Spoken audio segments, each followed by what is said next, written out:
Hello everyone, आप सभी का स्वागत है हमारे इस एजुकेशनल चैनल उम्मीद डिजिटल एकेडमी में। कल हम लोग कवायद पढ़े थे। कवायद का जो बेसिक इंट्रोडक्शन होता है, पहला पोर्शन लफ्ज़, वो पढ़े थे कि लफ्ज़ किसे कहते हैं। तो इंसान जो कुछ भी बोलता है या लिखता है उसे ही लफ्ज़ कहते हैं। उसके बाद पढ़े थे लफ्ज़ की किस्में पढ़े थे मौजू। उसके बाद लफ्ज़ की दूसरी किस्में पढ़े थे मुहम्मल। इंसान जो भी कुछ भी बोलता है, अगर उसका कोई माने हो तो उसे मौजू कहा जाता है। इंसान जो कुछ भी बोलता है और उसका कोई माने ना हो उसे मुहम्मल कहते हैं। जैसे मौजू की मिसाल ले लीजिए, रोटी, अलमारी वगैरह। मुहम्मल की मिसाल वोटी, मतलब वोटी आप बोलिएगा, वोटी वोटी तो कोई समझेगा ही नहीं कि वोटी होता क्या है। आप वलमारी बोलिए, वलमारी, तो कोई नहीं समझेगा। लेकिन मौजू की जो मिसाल होती है, रोटी, अलमारी, दरवाजा, तो ये मौजू की मिसाल हो गई। उसके बाद वही वोटी, वलमारी, वलवाजा, तो कोई नहीं समझ पाएगा। उसके बाद पढ़े थे हम लोग मौजू की किस्में। उसके बाद हम लोग पढ़े थे मौजू की किस्में कलमा या मुरक्कब। उसके बाद पढ़े थे मौजू की दूसरी किस्म कलाम या कलमा या मुफरद। उसके बाद कलाम या मुरक्कब। मौजू की दो किस्में कलमा या मुफरद, और उसके बाद मौजू की दूसरी किस्में कलाम या मुरक्कब। कलमा जो लफ्ज़ एक लफ्ज़ से ही बना हुआ हो, जैसे रहमत, अकल, दानिश, ये सारे लफ्ज़ जो है वो एक लफ्ज़ के मिलने से ही बना हुआ है। ये इसकी मिसाल हो गई कलमा की मिसाल। कलाम की मिसाल लीजिए, जो कलाम वो है कलाम या मुरक्कब वो लफ्ज़ जो एक लफ्ज़ों के ज़्यादा के मिलने से बना हुआ हो, या लफ्ज़ों के मजमुआ से बना हुआ हो। जैसे आप ले लीजिए दानिश्वर,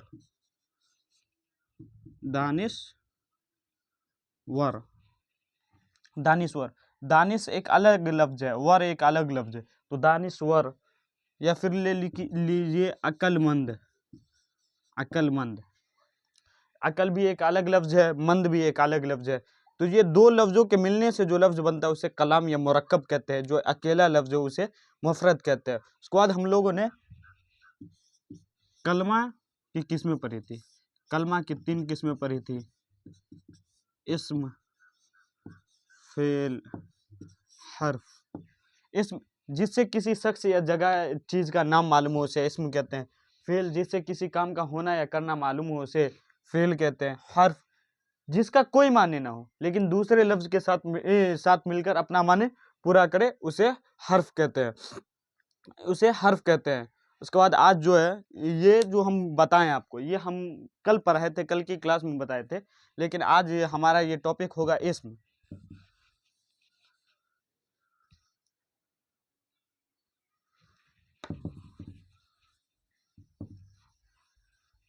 ये सारा चीज़ जो हम अभी बताए बोर्ड पे, ये सारा कल की क्लास में जो पढ़ाए थे वो बातें थी। और आज की जो क्लास होगी,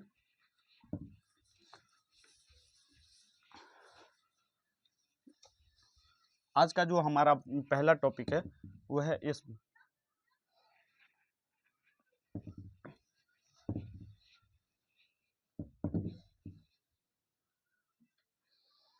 आज का हमारा पहला टॉपिक है इस्म।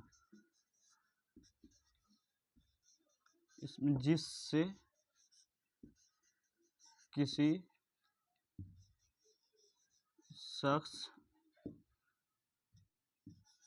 जगह या चीज का नाम मालूम हो। इस्म जिससे किसी शख्स, जगह या चीज का नाम मालूम हो उसे इस्म कहते हैं। जैसे में आप ले लीजिए अहमद। अहमद किसी आदमी का नाम है। उसके बाद लीजिए पटना किसी शहर का नाम है।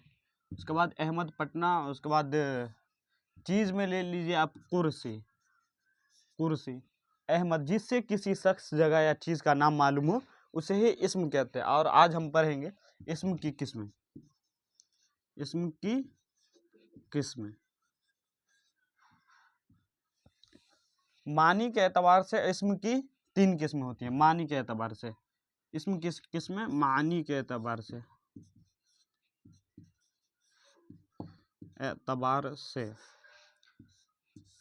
मानी के एतबार से इस्म की 2 ही किस्में होती है। सॉरी, इस्म की किस्में, मानी के एतबार से इस्म की 2 किस्में होती है। इसमें जात और इसमें सिफत।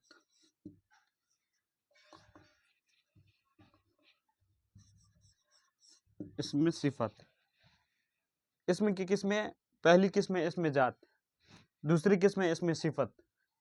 जिसमें किसी शख्स, जगह या चीज, इसमें जात जिससे किसी शख्स या जगह का नाम मालूम हो उसे इसमें जात कहते हैं। उसके बाद है इसमें सिफत, जिससे किसी शख्स, जगह या चीज की बड़ाई या बुराई मालूम दे उसे इसमें सिफत कहते हैं। जैसे में आप लिख लीजिए, इसमें जात जिससे किसी शख्स,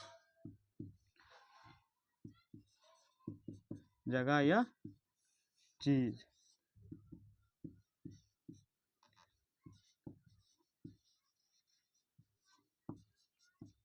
इसमें जात जिससे किसी शख्स, जगह या चीज का नाम मालूम हो उसे इसमें जात कहते हैं।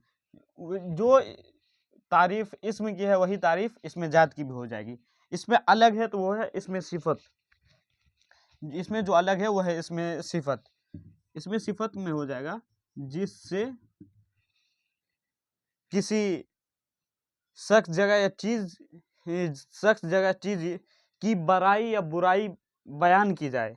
वह इसम जिसमें किसी शख्स, जगह या चीज की बड़ाई या बुराई बयान की जाए उसे इसमें सिफत कहते हैं।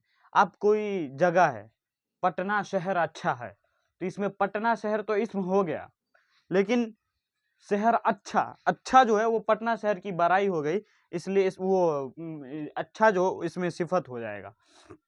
उसके बाद देख लीजिए, गंगा नदी बहुत साफ है, तो गंगा नदी तो ये इसम हो गया, लेकिन साफ जो है वो गंगा नदी की तारीफ में कही जा रही, तो वो इसमें सिफत हो जाएगा।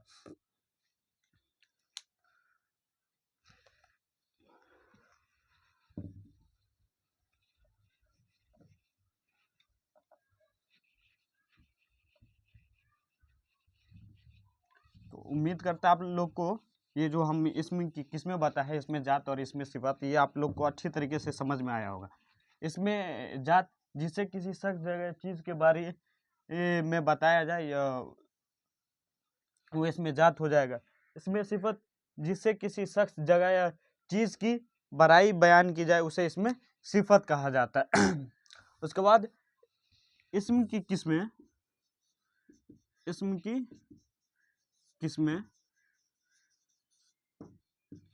इसमें की भी 2 किस्में होती है।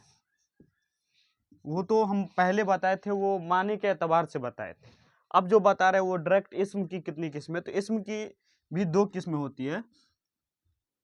इसमें की किस्में 2 हो जाएगी। इसमें की 2 किस्में होती है, एक तो मारफा और दूसरा नकरा। इसमें मारफा को इसमें खास भी कहा जाता है और इसमें नकरा को इसमें आम भी कहा जाता है। इसमें मारफा जिस इसम में किसी खास चीज का नाम समझा जाए उसे इसमें मारफा कहते हैं।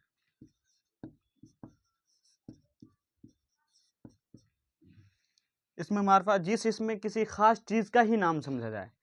जैसे आप कहिएगा पटना, तो ये एक खास चीज है कि एक पटना एक शहर है, तो वो खास हो जाए। इसमें नकरा जिसमें